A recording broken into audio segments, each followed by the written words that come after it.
So in this segment, we're going to be talking about the M&S chair attacking the, quote, pointless post-Brexit rules for Northern Ireland. Obviously, we know why they exist.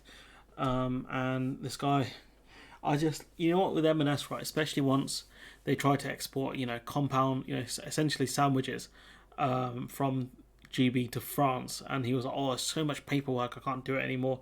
I was like, mate, why have you not moved your supply chains out? I just didn't get it. He talks about the need for 700 pages of documents, which under the EU's October proposal would have actually changed that. It would have been one certificate essentially saying what's in the lorry and where it's going, which is for certain traders a lot easier.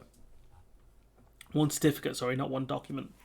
The chairman of Marks and Spencer's backed the government plans to override parts of the protocol and effectively break international law, saying some of the food exported south of the border now requires 700 pages of customs documents, partly written in Latin. Now, I know Phil covered this, talking about the scientific names, which makes sense that things would be covered in their scientific names because different countries have different names for things, so it makes sense to cover it in one thing. That's how science typically works, and maths as well.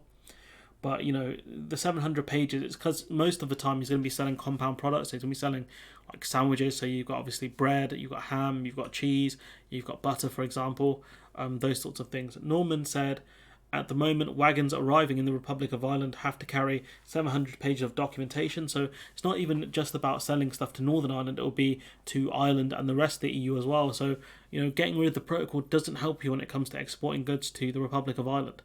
So it takes 8 hours to prepare the documentation, some of the descriptors, particularly of animal products, which have to be written in Latin. And again, animal products have fairly aggressive checks, which makes sense. He says it has to be in a certain typeface. It's like, dude, have you worked in admin? Like, obviously it's got to be in certain fonts, certain formats, etc. Because otherwise it's a nightmare to try and scan things and go through documents. If it's all like the same format and everything, it makes things easier. Margie must use Comic Sans. He said the UK government's proposals to override parts of the agreement and remove checks on goods crossing the Irish Sea was a triumph of common sense over rules-based mentality. And I do wonder if he thinks that by stopping checks on goods crossing through the Irish Sea, does he think that would get rid of checks on goods going to Ireland as well as Northern Ireland? Really? He goes, we'll make sure at a time of inflation that Northern Ireland can get fresh food they are used to and entitled to when groceries in Northern Ireland are cheaper than in GB. So again, what are you talking about, dude? Just this guy.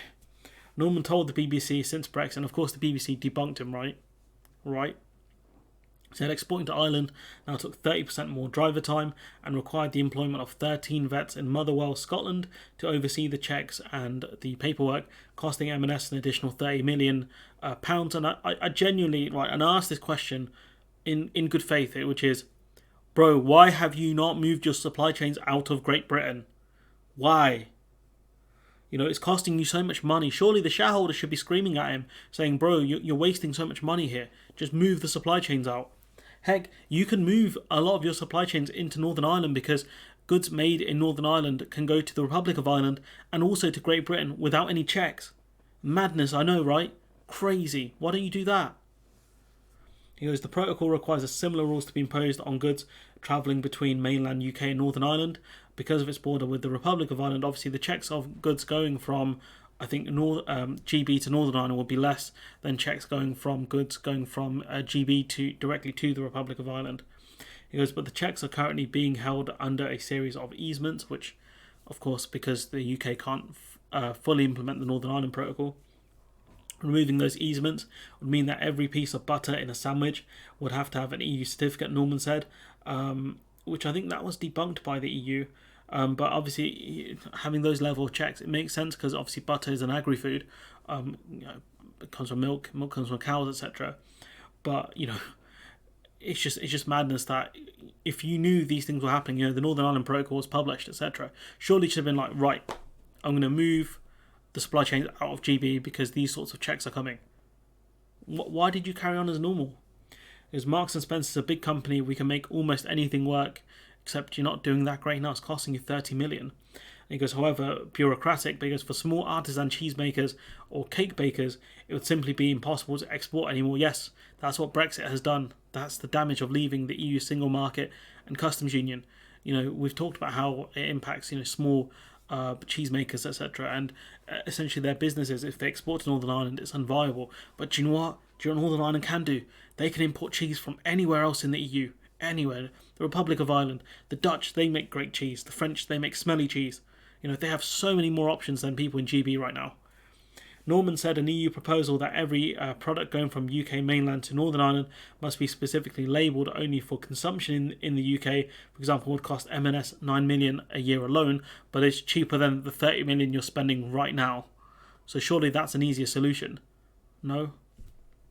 He said finding a solution was important in the light of food price inflation, which is likely to reach 8 to 10% by the end of this year, which I don't think will be that high in Northern Ireland.